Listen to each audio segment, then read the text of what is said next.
Blue skies, blue sea.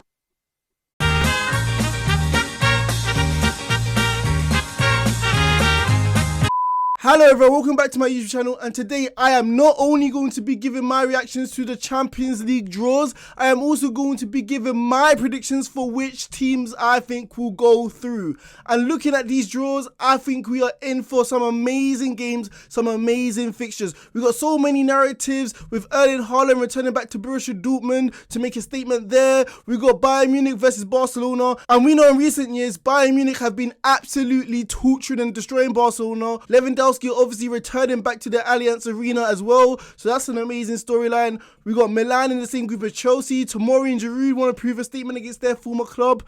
We got the group of death. Honestly, we've got some amazing storylines, some amazing fixtures, so let's see what's going to be happening in this year's Champions League group stages. However, before I go into this video and give my predictions for each group which involves English side, you know what I'm going to say. Make sure you guys like, comment and hit that big subscribe button right there, because only 10% of you guys are actually subscribed to my channel. And make sure you guys give me your own predictions in the comment section which teams will qualify for the last 16 of the Champions League. So the first group I am going to give my predictions on is Group A, and it reads out as this: Ajax, Liverpool, Napoli and Rangers. I know you guys are saying Liverpool have a favourable, easy draw. Surely they have the best manager, the best team, the best squad, and it should be smooth sailing into the round of last 16. A lot of pundits will be saying this, a lot of fans will be saying this, but as Liverpool fans, we know we haven't started the season well, so anything can really happen. And if we actually look in depth in terms of our group, it's actually a lot harder than you actually think, especially the away fixtures.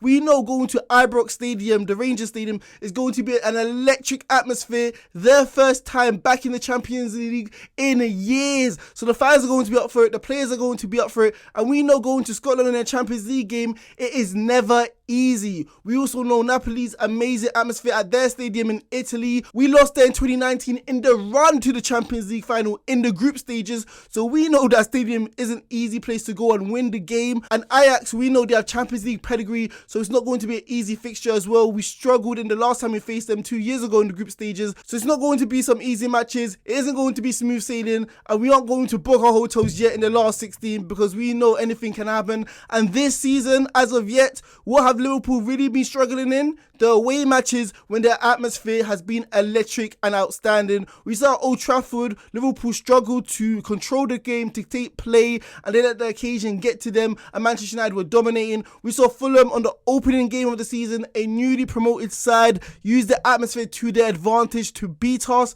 So literally, on the away trips, Liverpool might struggle in these games if they don't fix up their form. However, Liverpool should still be going through. Let's not get it twisted. Every single team in our group have gotten weaker over the recent years. Let's look at Ajax. They have lost their key man, the talisman, their manager, who's been instrumental for getting them to qualify into the last 16, Ten Hag. We know Lisandro Martinez has left. We also know other key players have left, like Haaland, their top goal scorer in the Champions League last season. He was causing problems to back four defences. So pretty much, I feel like Ajax have lost part of their spine, which was so instrumental last season to qualify for the last 16. Also, Napoli right now are going through a rebuilding phase. We know they've lost Koulibaly, their key defender, Mertens and Insigne, who have been so impressive for them for the last 4 or 5 years. And also Rangers, they're not the same Steven Gerrard side who went undefeated in Scotland. I know it's only the Scottish League, but come on, it is very difficult to go a whole season undefeated without a loss. So at the end of the day, Liverpool should be going through. We've got the players, we've got the manager, with the squad depth to deal with the hardship of obviously rotating in terms of the Premier League, Champions League and Carabao Cup games in the winter period. So Liverpool should really be going through. And we know Liverpool on Champions League nights, there's something different about Anfield, man. The electricity, the optimism, the passion, the desire.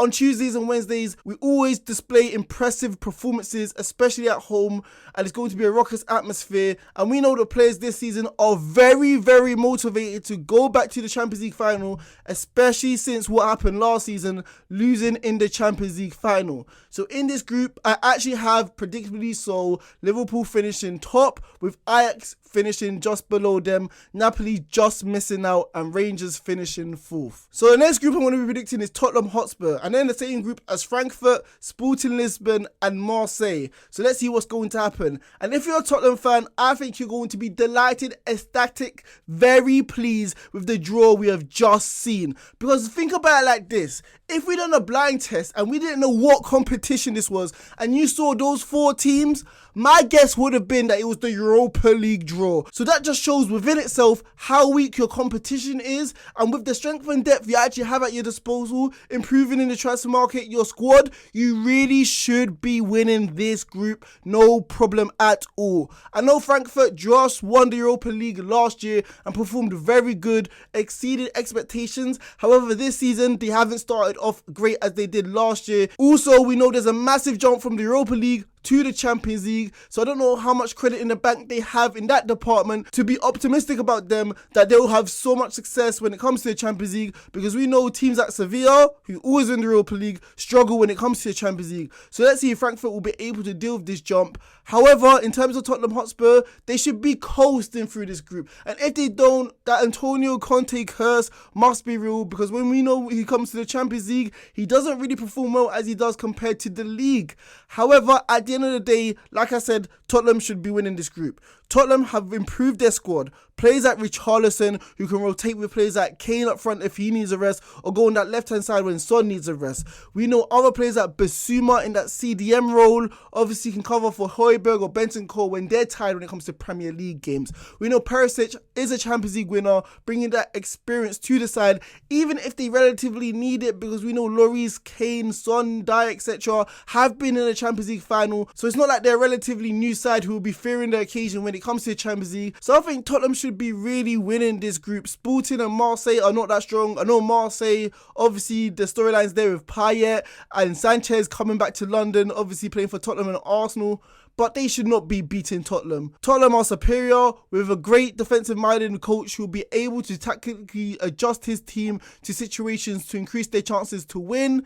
And going forward, Tottenham have the firepower to put these teams to bed. So going into this tournament, Tottenham should be finishing top of their group against these oppositions. I got Tottenham finishing top of this group, second followed surprisingly by Sporting. I think Frankfurt and Sporting will fight out for that second place, but I think Marseille will finish rock bottom of this group, predictably so, because I don't feel like they're as strong as the other teams. So the next group I'm going to be predicting is Chelsea, and theirs is as follows. They got AC Milan, Chelsea themselves obviously, Dinamo Zagreb and Salzburg. So let's see which team will be able to finish top of this group. And going into this group, I think Chelsea fans, as of the other fans I've been stating, Liverpool and Tottenham, should be very delighted with their group. It could have been a lot worse. They could have been drawn with rival teams like Real Madrid, who knocked them out last year, or Bayern Munich themselves. But they dodged those big sides and got AC Milan a favourable draw, although San Siro is a daunting atmosphere to go to with a very good side who are the Italian champions. But at the end of the day, comparing the 11, and I feel like Thomas Tuchel, when it comes to the European games, is a tactical genius and knows how to get as far as possible into the competition. We saw in the last few years or so, he has gone to back-to-back Champions League final, and last year, we all know they should have beaten Real Madrid, but things happen when they lost in the quarterfinals. And this just proves that Thomas Tuchel is suited when it comes to European football, knockout football, because he can show his tactical genius to adjust and make appropriate substitutions when needed to increase his chances of winning the game. Also, Chelsea's squad we know is very superior compared to the other teams. I feel like even on a tempo level, the speed of the game is going to suit Chelsea, because we know when it comes to end-to-end football in the Premier League, when there's gaping holes for the defenders to deal with, there may be some problems they won't be able to deal with in that aspect. But we know Champions League, especially in the group stages, is a much slower game. So players like Jorginho, Kovacic, if he comes back from injury, can really control and have a stranglehold within the game to create chances for their forwards. However, it's not going to be easy, because we know teams like AC Milan just won the Serie A. Tomori, Giroud, they're returning to Stamford Bridge, so they got to have a point to prove, showing that Chelsea were wrong to let them go. Salzburg, they reached the last 16 of the Champions League last year. They drew to Bayern Munich in the last 16 and had some fans anticipating, expecting, thinking potentially they could beat Bayern Munich to go to the quarterfinals. However, We know Salzburg have lost so many key players. Adeyemi leading the line. Aronson, who went to Leeds. Those players provided the intensity, the pressing, the energy from the start to close the defenders down from the opposition. Also that real important quality to seal games. They're not going to have this season, and this is going to make sure that Chelsea aren't really challenged. Also, I feel like overall, Chelsea at this point of time are stronger than AC Milan, and they should really be dealing with them. So going into this group, I think Chelsea will finish top quite comfortably. I got them top with AC Milan a close second. I feel like Chelsea in some games will draw because we know going forward they're quite inconsistent in terms of scoring goals.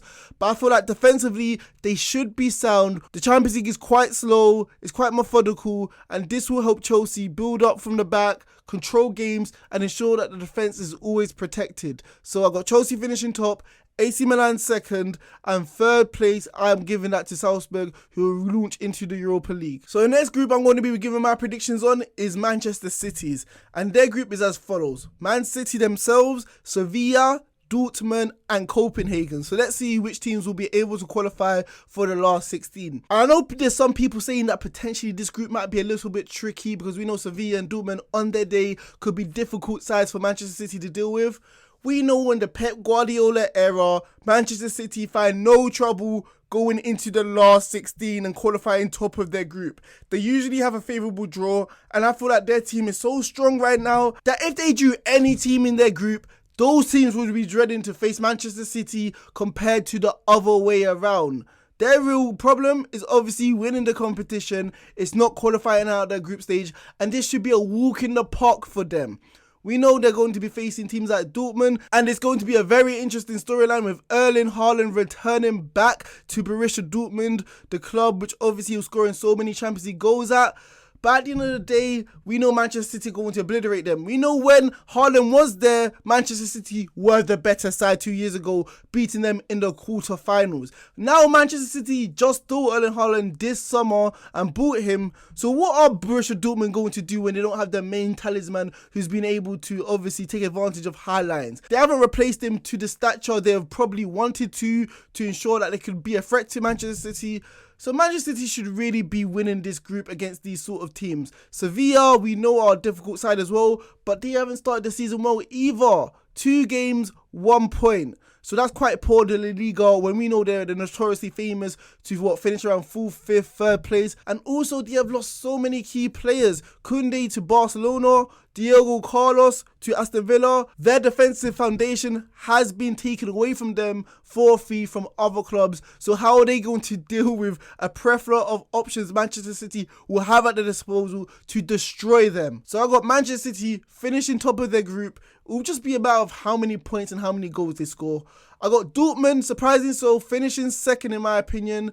And I got Sevilla finishing third and Copenhagen finishing fourth. So I could not end this video without giving my predictions for the group of death. And wow, it is really a group of death. We got Bayern Munich, Barcelona, Inter Milan and Plzen in one group. It is going to be absolutely phenomenal. 14 Champions Leagues combined with the first 3 teams I have mentioned. So there's Champions League stature. There's Champions League pedigree when it comes to this group. So let's see which team will be able to grab this group by the scruff of its neck and finish top of this group. And going in this group is going to be fairly interesting because we've got so many narratives on storylines. Lewandowski returning back to the Allianz Arena already, where he became a legend of the game, scoring so many goals. He's going to be playing with that infamous Barcelona shirt, so let's see if he'll be able to put some goals against his former club, Bayern Munich. Obviously, we've got other storylines between Barcelona and Bayern Munich, where Bayern Munich have been wiping the floor with Barcelona in recent years. So let's see if Barcelona will have the appetite to get revenge for this. But going in this group, I feel like people haven't given the respect to Inter Milan as of yet, because I feel like they are a real dark horse of going through within this group. They have signed back their main man, their talisman, getting goals, Romelu Lukaku, and it took him only 1 minute to get a goal back for his former club, which he has signed for Inter Milan on loan. Him and Martinez have a great understanding, a great partnership up front, and I feel like against teams like Barcelona, it's going to be very tricky for that team to deal with Inter Milan's defensive structure and know how to not concede that many goals. I feel like Barcelona will struggle to break them down, and Inter Milan will be able to counter against them on the counter-attack and get some joy. I feel like Bayern Munich will finish top. They are very strong. We know they signed Sadio Mane, who just scored a brace the other day, and I feel like he'll keep going strength to strength in that new number 9 role, which Nagelsmann had deployed him at, replacing Lewandowski with Sane, and obviously Coleman or Gnabry on the other side, providing chances and opportunities. I feel like second place is really up for grabs, a lot closer than people are making it out to be. I know Barcelona have made so many signings, and Xavi has implemented a style of play which has gotten them some results and good results and consistency in the last year or so. But at the end of the day, Inter Milan are Inter Milan, and they should be scary if you underestimate them. Barcelona have gotten so many new signings, and come on, it's going to take them a while to adjust to their new style of playing under Xavi. So is this going to lead to some inconsistent performances, trying to develop some sort of partnership and chemistry within the side? So going into this group, I'm going to be throwing a spanner in the works. I'm going to be giving my wild predictions.